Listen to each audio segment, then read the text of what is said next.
¿Qué tal amigos? Buenas tardes. El día de hoy nos encontramos con otra cápsula interesante para para nuestros amigos que se han interesado en las cápsulas de historia. El día de hoy hablaremos sobre otro tema. Ya ven que la vez pasada estuvimos hablando sobre la Semana Santa y diversos temas. El día de hoy hablaremos algo muy interesante. Ya ven que últimamente por todo ese relajo que ha habido de las manifestaciones en contra del gobierno por la violencia, han surgido una organización muy curiosa que se llama Antifa, que supuestamente acaba con los fascistas, etcétera. Pero es muy interesante porque la mayoría de la gente ni siquiera sabe a veces qué es el fascismo y pues ya se dan con una postura completamente antifascista cuando en realidad pues no saben bien a qué se están refiriendo. Entonces por eso es interesante. Vamos a prologar dos libros muy interesantes el día de hoy respecto a ese tema. El primero es escrito por José Antonio escrito por José Luis Jerez Riesco. El título de la obra es José Antonio Fascista. De este autor dice aquí: no podía Ediciones Nueva República recordar al fundador de la Falange en el centenario de su nacimiento de mejor manera que a través de la pluma de José Luis Jerez Riesco.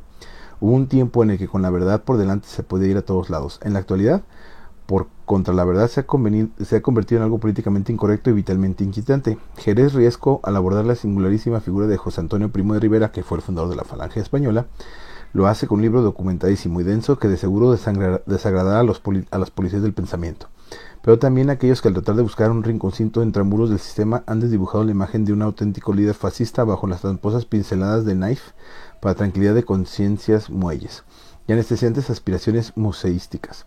Para quienes por contra pensamos que hacer frente a la farsa es siempre un acto revolucionario, estamos convencidos de que Jerez Riesco ha alumbrado un texto que hará pensar ante el que no cabe mirar para otro lado y por supuesto atizará polémicas. Este libro se editó en su momento en 1903-2013, centenario del nacimiento del fundador de la Falange, o sea, de José Antonio Primo de Rivera. Vamos a ver un poco los temas que trata este autor en su obra. Vamos a checar. Estamos viendo un poquito la temática que viene aquí en el índice. Dedicatoria: disquisiciones imprescindibles. El fascismo en la concepción y gestación de la Falange Española. 29 de octubre se alza simbólicamente una bandera fascista. Los fascistas españoles en la nueva catolicidad. Nace la Falange Española. El Estado Mayor fascista de José Antonio. F.E., un semanario inequívocamente fascista. Prólogo a un libro de Benito Mussolini. José Antonio rinde visita a Hitler.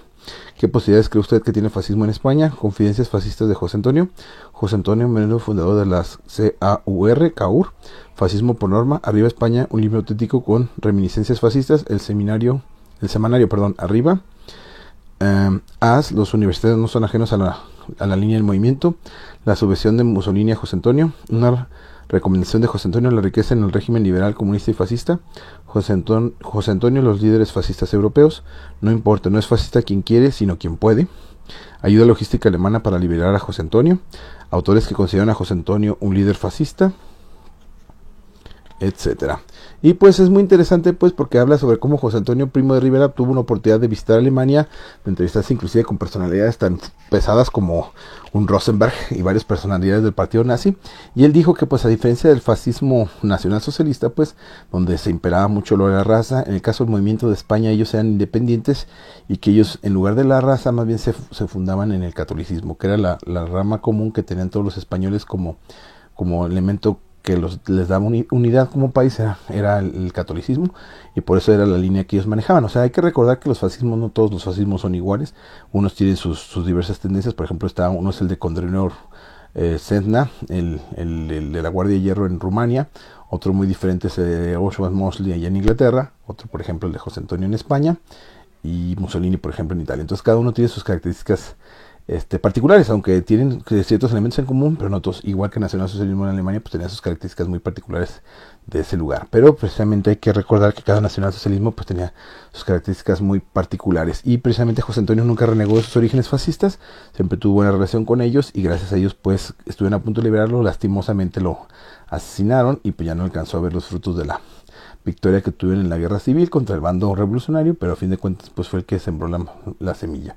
Otro libro muy interesante al respecto es Fascismo Revolucionario, tercera edición ampliada y corregida, escrito por Eric Norling, con prólogo de Francisco Calderón, que habla sobre el fascismo. Dice aquí: los dos vocablos que dan título a este ejemplar resumen la perfección contenida del mismo: fascismo revolucionario. Las intenciones del autor están claras: analizar el componente revolucionario rupturista transformador del movimiento impulsado por Benito Mussolini, y poco a poco iremos destapando al Mussolini revolucionario, al Mussolini socialista que leía los clásicos comunistas y libertarios, pero también a Nietzsche o a Sorel, pensadores que ejercieron en él una influencia innegable. Nos percatamos de cómo se empieza a gestar en su interior un sentimiento patriótico ajeno a las disciplinas marxistas, una filosofía de vida ligada a la acción y a la creación. Descubriremos asimismo el significado de la palabra socialización a través del análisis pormenorizado del régimen que permitió a los fascistas más revolucionarios llegar a una práctica de sus ideas de la revolución social italiana. Un régimen denostado por liberales y marxistas, pero que puso un avance en materia social y un ejemplo claro de lo que podía haber sido el fascismo si no hubiera sufrido una derrota militar. Si a todo lo anterior le añadimos los anexos cuidadosamente seleccionados, tenemos ante nosotros una obra imprescindible, un resumen magnífico del fascismo italiano y una arma ideológica de incalculable valor. Y es que gracias a este libro comprendemos en definitiva hasta qué punto el fascismo es, en palabras del autor, un cosmos abierto, un auténtico Big Bang ideológico, una revolución de ideas que superó las barreras de izquierdas y derechas para apuntar mucho más alto. Un intento frustrado por las armas de encontrar el equilibrio perfecto entre la sociedad y la nacional, del prólogo de Francisco Calderón. Entonces esa es la cuestión. Mucha gente critica al fascismo como fuera ultraderecha, pero realmente los fascistas o los que comulgan con estas ideas no son ni derechistas ni izquierdistas, son simplemente una postura diferente, no son tampoco 100% tradicionalistas. Un tiempo Mussolini por diversas situaciones pues tuvo que estar a favor del antiguo régimen, el ancien régimen en Italia, pero realmente se arrepintió a la larga de ello. Dice índice, a modo del prólogo, Francisco Calderón, Benito Mussolini, los años en que era todavía rojo, revolucionario, Jaime Noguero Pinto, Nicola Bombashi, de Lenin a Mussolini, una experiencia revolucionaria, la RCI, 1943-1945, Vive Europa, Europeísmo y Fascismo, 1930-1945, las Brigadas Negras, un partido en armas, los socializantes del fascismo italiano, 1922-1945.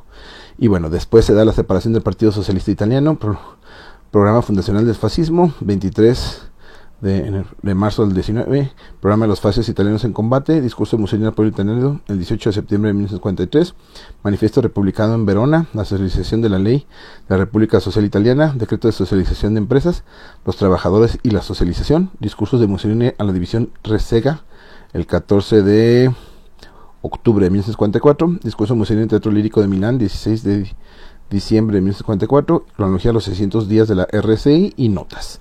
Y bueno, aquí narra pues ciertos aspectos interesantes del movimiento revolucionario de Benito Mussolini, cómo estuvo aliado con las izquierdas, cómo después dio un giro y cómo cambió hasta terminar pues, y finalmente por las traiciones que sufrió, pues regresó un poco a la izquierda. Entonces, por si tienen interés sobre este tipo de obras de esta temática que no son fáciles de conseguir en México, porque desgraciadamente mucha gente dice que sabe fascismo, pero realmente ni siquiera conoce o ha leído las obras al respecto, les recomiendo ampliamente aquí con nuestros amigos de Vigente la Derrota Mundial.